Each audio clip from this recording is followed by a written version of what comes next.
Hello, this is April with CraftKnifeChronicles, and this is part 1 on making the Enchanted Mixed Media Album. Now throughout the videos you'll see me referring to the materials and cutting guide. That's this document that I have in front of me, and if you look in the description below you'll see a link to a Dropbox location where you can download for free this PDF. And make sure you look for the one that says Mixed Media Album, because in the same location are the materials for the castle. And if you're interested in the castle has its separate material and cutting guide, templates, and videos. Just a few comments before we get started. I made the album with Graphic 45 Enchanted Forest collection. I used the journaling cards and paper from the 8x8 pad. Now you may notice when you see me working on it that I've also used paper from the 12x12 pad. I like to use up my leftovers, so I did that. But if you're going to do that and you plan to make the castle, make sure you make the castle first so you will know what is left over. This mini album is bound using a technique called sewing on tapes. Even though the tools list a piercing cradle and a sewing frame under the tools section, you do not need to have either one of those objects. I will show you how to make a simple DIY sewing frame out of a shoebox and a piece of dowel. And you can always substitute a mouse pad or two for a piercing cradle. So you do not need special tools to do the bookbinding aspect of this project. So this is just a brief look at the second page of the materials and cutting guide, where it lists all the materials and the sizes that you'll see me refer to during the video, as well as down here on the bottom it has the signature punching guide. One caveat is that this is not drawn to scale, but you can use these measurements, and you'll see me do that when I create my own version of the signature punching guide.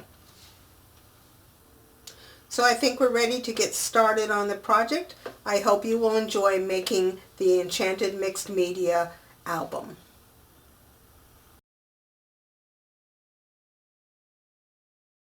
The mini album has 3 black cardstock pages. 2 are the same, and the center one is a little bit different. This is what the first one looks like. It has a 4-inch flap on this side, then a 7-inch piece, a 1/8 inch channel, and a 4-inch flap on this side. It is also reinforced on the edge with some Tyvek. Because it's kind of hard to see how things come together on black, I've cut the pieces out of some white cardstock just for demonstration purposes. You will make these pieces out of black cardstock. So the A piece is cut 6 inches by 4 inches, and the B piece is cut 6 inches by 11 3/4. And these measurements are all given in the cutting guide. Now there's no scoring on the A piece, but on the B piece we want to score at 4 and then 4 1/8. So that was 4 and 4 1/8, and then at 11 1/8.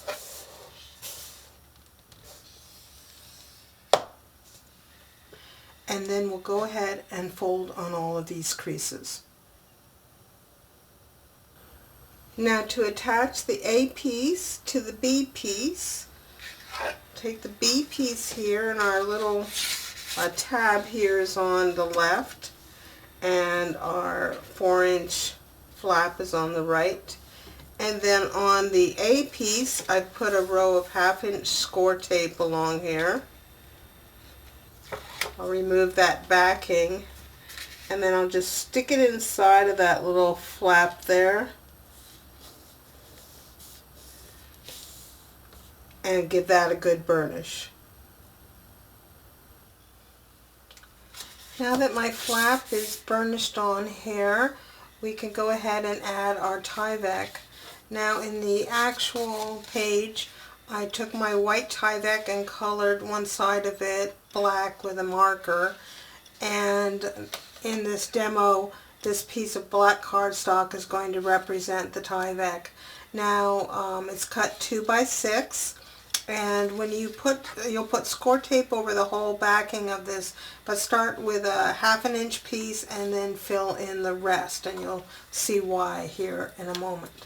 Now when we put this on, we want a 1/2 inch of it to go onto the 7-inch side, and the remaining 1.5 inches come on the back of the A piece. So to get that in place, I'm going to just fold on the A piece there and line it up on my craft mat, and then draw a 1/2 inch line. So that line is a 1/2 inch in on, this is the 7-inch piece here. And then I'll remove the score tape backing from the 1/2 inch side and go ahead and line that up on that line we just drew.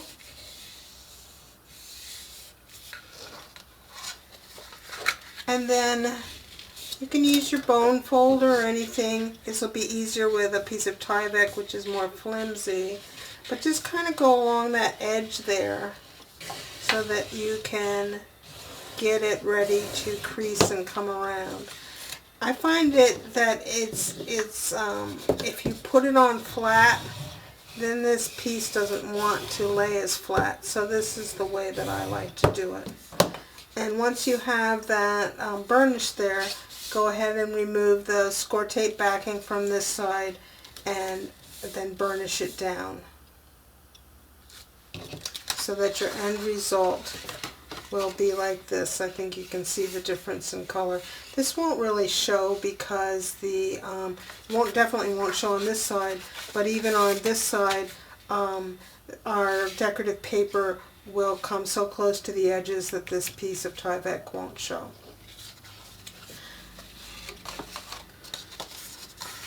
So you'll make 2 pieces that are like this for the first page and the last page.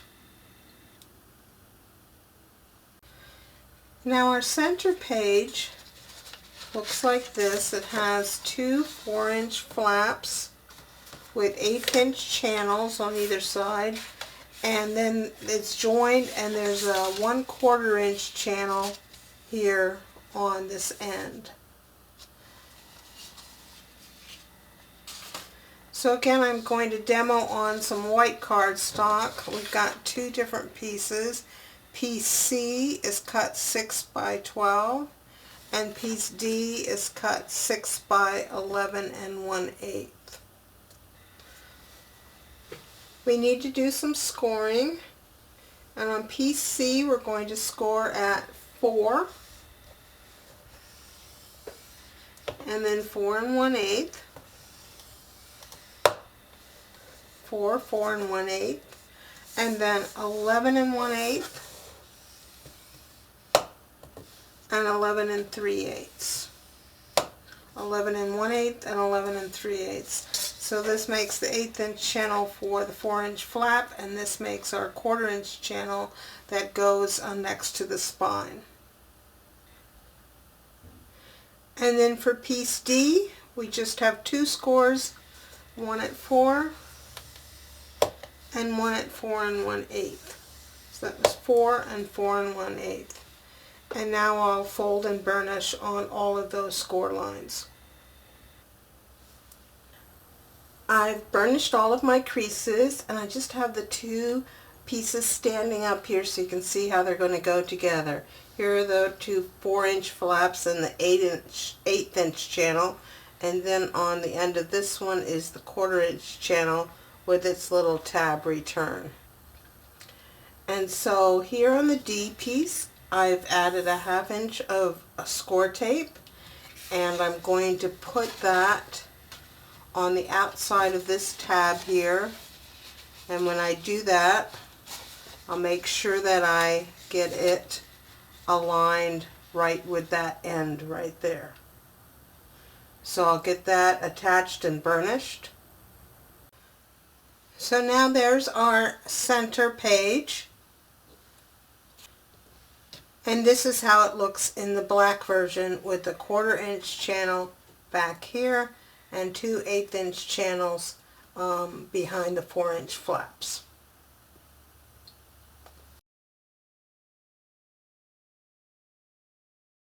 So for the album, we're going to need 6 pieces of watercolor paper that are 6 inches by 14 inches.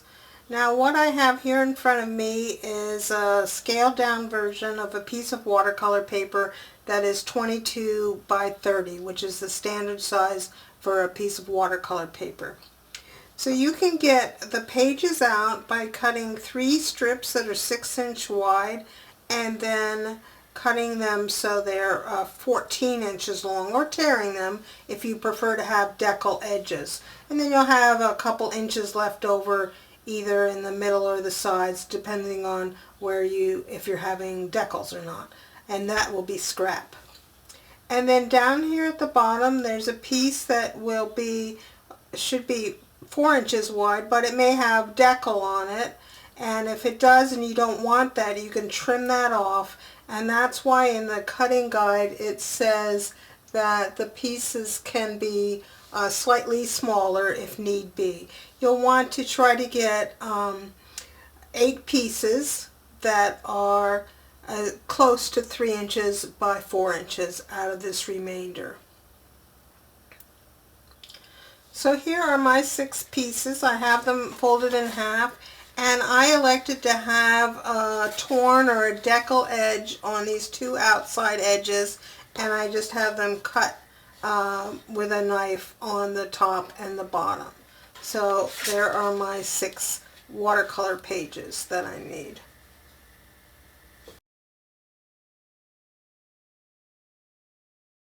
To get our signatures ready for sewing, we first need to punch them.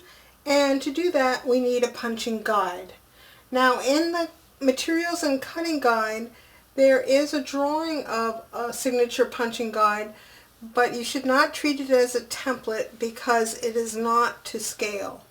So we're going to make our own following the measurements that are in the cutting guide. And I have a piece of cardstock here that is 6 inches by 1 1/2, and I have it taped to my grid mat, as you can see here. So the first thing I want to do is to write top on the left end here. And then after that I'm going to just use my lines on my mat and follow what the cutting guide has and draw some lines across the guide. So coming from the left, the first one is at 1/2 inch. I'm just going to draw a line all the way across my mat. And then in between those two, there's 3/4 inch. The next measurement is 5/8. And then 3/4. These kind of go back and forth right now. 3/4. Then another 5/8. And another 3/4. And another 5/8.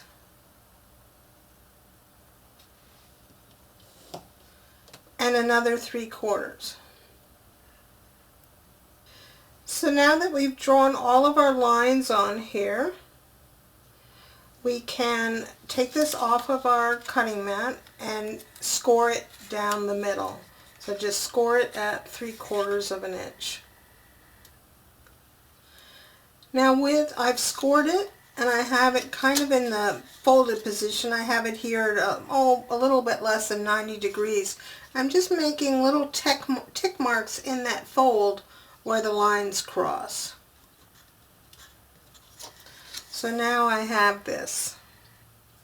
And this will be our punching guide for the signatures. We'll take our awl and put that right through that tick mark, and we'll do that for all of the signatures that we have.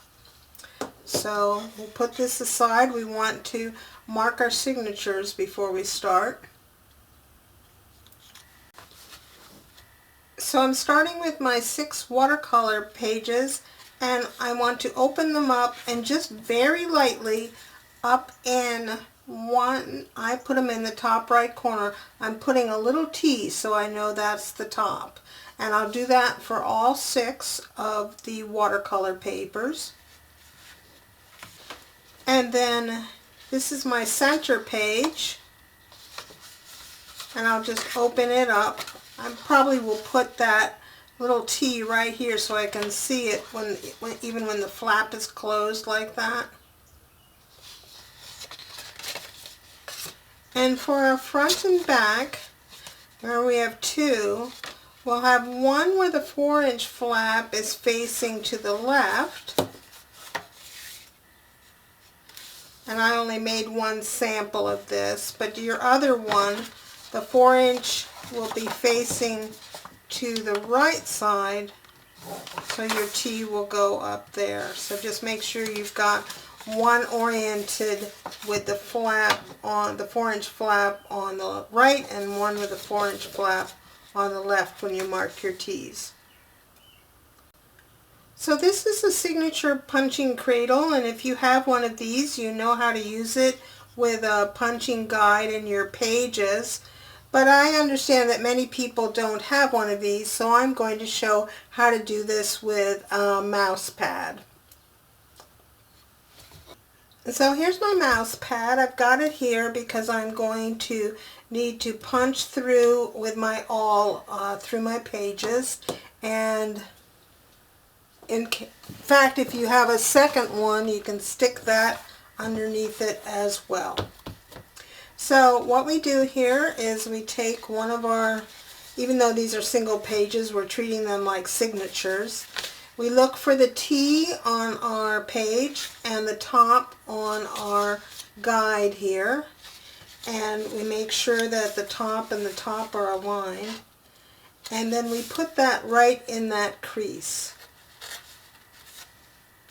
And make sure you're getting it in that crease and not off to the side, and that it's lined up well. And then just take your awl, and the first time you'll actually make those holes, and then after that with all subsequent pages you will just poke your awl through those same exact holes, and that's how all the pages get the same alignment. So when I take that off, I don't know if you're able to see that, I have all of my holes punched here, and I'll repeat that on the rest of my watercolor pages. Now this is the front page, and I know it's the front because I can see my little T up here, and my 4-inch flap is to this side. And what we want to do is put this signature guide in that crease that's next to the 4-inch flap, and then we'll repeat that. And then we'll do the same thing on our back page, just that it should be marked so that that 4-inch flap is on the right side. Now this is our center page, and it's a little unique because we're actually going to punch 2 rows of holes, one in each of these creases on either side of this 1/4 inch here.